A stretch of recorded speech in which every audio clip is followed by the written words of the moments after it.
Hey!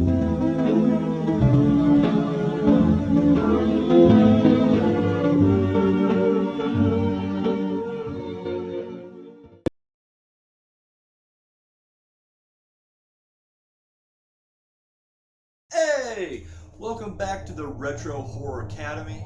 My name is Daniel Richardson, and yes, we're going to be looking at the year in horror, 1915. So let's just dive right in. We're going to go over to France for a moment. They had a movie serial over there. It ran towards the end of the year. I believe in November is when they debuted it. It's called Les Vampires, or Les Vampires, or something like that. Not sure what the correct pronunciation of that would be, but doesn't matter.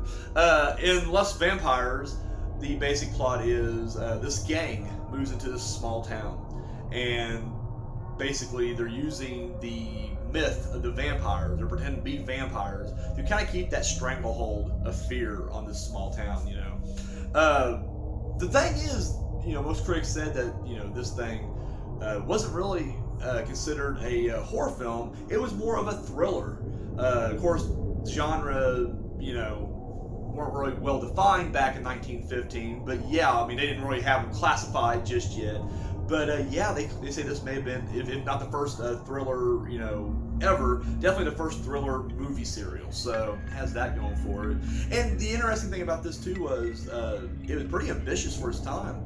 Most movie serials, whether you know, then or even up to like the 50s or whatever, you know, the average episode or chapter, would run between like 8 minutes to 20 minutes. And I'm being very generous when I say 20, because I think most of them were like 8 to 15, something like that. I'm sure there were that ran a little longer, but this ran on average, like the average chapter was like 40 plus minutes. That's insane. And there's like 7 to 10 of these things, so it's like, geez, they were going for it. They were really going for it. And that's pretty ambitious. Like I said, for 1915, that's pretty ambitious. So yeah, there you have that. Over in Germany, our boy Paul Werner, he was directing the very first installment of his Gollum trilogy, Der Gollum.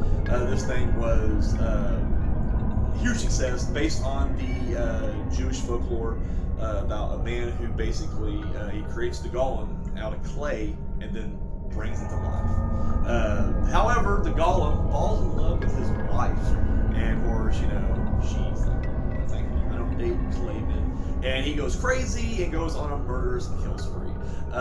Like I said, this thing was huge. It was a big hit for Paul, financially and critically. Unfortunately, it is considered a lost film. That is right. There is a couple scenes that may have survived through the years. I think you can find them on YouTube, but for all intent and purpose, the film is lost. It's gone. And so, unfortunately, it will not be considered for the Golden Skull Award. Speaking of which, let's just get right into it. We only got one movie this week, as opposed to, you know, well, no, last week we only had one as well. It was the week before we actually had 4. But what was the #1 ranked horror film of 1915 and the winner of the prestigious Golden Skull Award?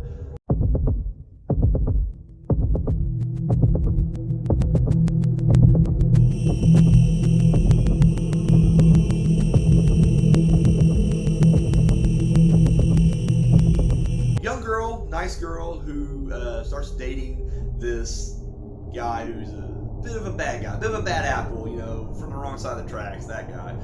You know, it's a tale as old as time, or at least as old as 1915. Anyways, you know, this girl and guy hook up, and everybody's telling this girl, you know, do not get, you know, mixed up with this guy. He's a bad guy. Don't do it.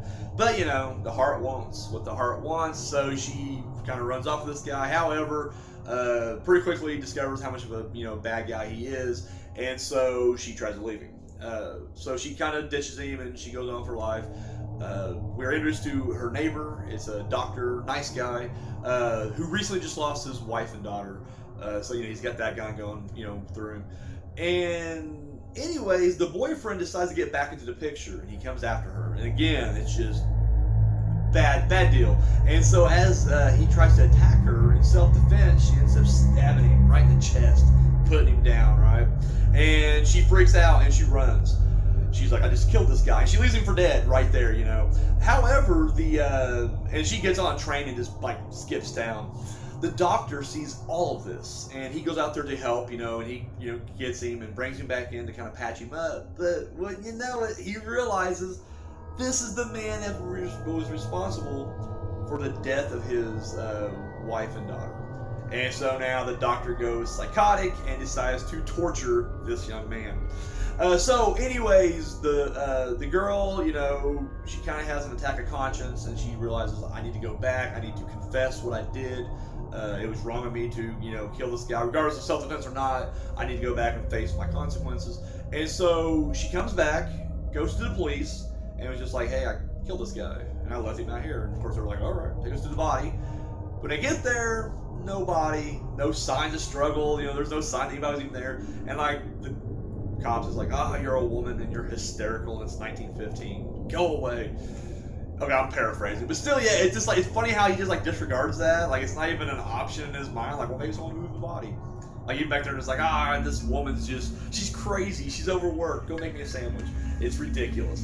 But either way, just ignores her completely and skedads. So she's guilt-ridden, and she decides, she needs to get closer to God, and so she ends up joining this monastery or convent. Is there a monastery and a convent? Is there a difference? I don't know.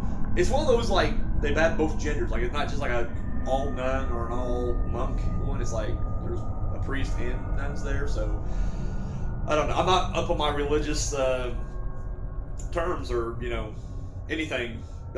My knowledge is very limited, except what I see in movies. Anyways, she joins this convent and confesses her sins to the priest, and of course, he's just you're a child of God now, blah blah. So boyfriend escapes the torture dungeon. The doctor just had a dungeon. It's insane. But he escapes the dungeon, and he's going for her. He wants blood. He wants revenge. You tried to kill me and leave me for dead. I'm gonna get yours. And so he tracks her down to this, monastery, and he's come to kill her. But right before he goes to kill her, he overhears her praying to God and realizes, oh my God, she's not that bad of a person. Oh my God, maybe I'm a bad person. Maybe I should, I'm the one who should change. Either way, decides to spare her. And then, of course, the priest catches him, and he talks it out with him, and she's just relieved. Oh my God, I didn't kill a guy after all. Happy ending? There you go. That's the Haunting Fear. Let's just be real, and I'm not trying to take nothing away from the Haunting Fear, but it feels like this should have been Dirk Gollum's Golden Skull. I'm just saying. It is what it is. The Academy made the rule. We don't give it to lost film or partially lost films or like that. So sometimes you're out to go with a runner-up type film, and that's nothing against the Haunting Skull, or sorry, the Haunting Fear. But it is what it is. But it gets the Golden Skull anyways. It's going to jump in there. And it will go down in history as one of the it's going to be our #1 film, horror film of 1915. So, anyways, that is all we got this week. So, on behalf of the Academy, my name is Daniel Richardson, and you're dismissed.